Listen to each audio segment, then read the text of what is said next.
మనిషి యొక్క దృష్టికోణం ఎలా ఉంటుందో, అతను ఇతరుల గురించి ఎలా ఆలోచిస్తాడో దానికనుగుణంగానే అతని ఆలోచనలు ఏర్పడతాయి.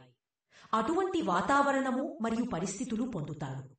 ఇతరులలో దోషములను చూచుట, వారి గురించి తప్పుగా మాట్లాడే వ్యక్తులు ఎక్కడకు వెళ్లినా వారికి మంచి అనేదే కనిపించదు మరియు ఇతరులతో సరిపడదు. అందరినీ మంచి దృష్టితో చూసినప్పుడు సరళమైన సాత్విక స్వభావం కలిగిన వారికి అంతటా మంచే కనిపిస్తుంది. చెడులో కూడా వారు ఉన్నతమైన ఆదర్శములను చూస్తారు.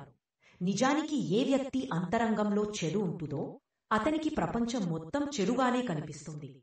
మనిషి తన మంచి చెడు దృష్టికోణమును బాహ్య పరిస్థితుల మీద ఆరోపించి అలాగే చూస్తాడు. మనిషి స్వయంగా ఎలాంటివాడో అలాగే బయటకు చూస్తాడు. ప్రపంచంలో ఎవరికీ అన్ని సుఖములు కోరిన పరిస్థితులు లభించవు. కష్టములు లేనివారు, అసఫలత లేనివారుందరు.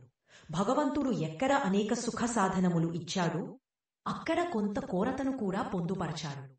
వివేకవంతుడైన వ్యక్తి జీవితంలో లభించిన సుఖ సౌకర్యముల గురించి అధికంగా ఆలోచించి ఆ పొందిన వాటికి సంతోషం ప్రకటిస్తూ భగవంతునికి ధన్యవాదములు అర్పిస్తున్నాడు.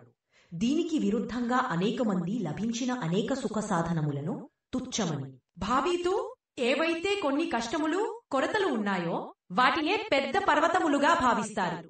ఇట్టి వ్యక్తుల యొక్క మానసిక శక్తిలో ఎక్కువ భాగము ఏడ్చుటలోనూ ఇతరులకు బాధలు చెప్పుకొనుటలోనే ఖర్చు అవుతుంది. జీవితమును శాంతిపూర్వకముగా చూడాలి. వాస్తవమునకు అవి ఎంతగా ఉన్నాయో అంతగానే చూడండి. దీనివలన మన యొక్క అనేకమైన చింతలు తగ్గిపోతాయి. మనము మన కష్టములు పెద్దవిగా చేసి చూడరాదు.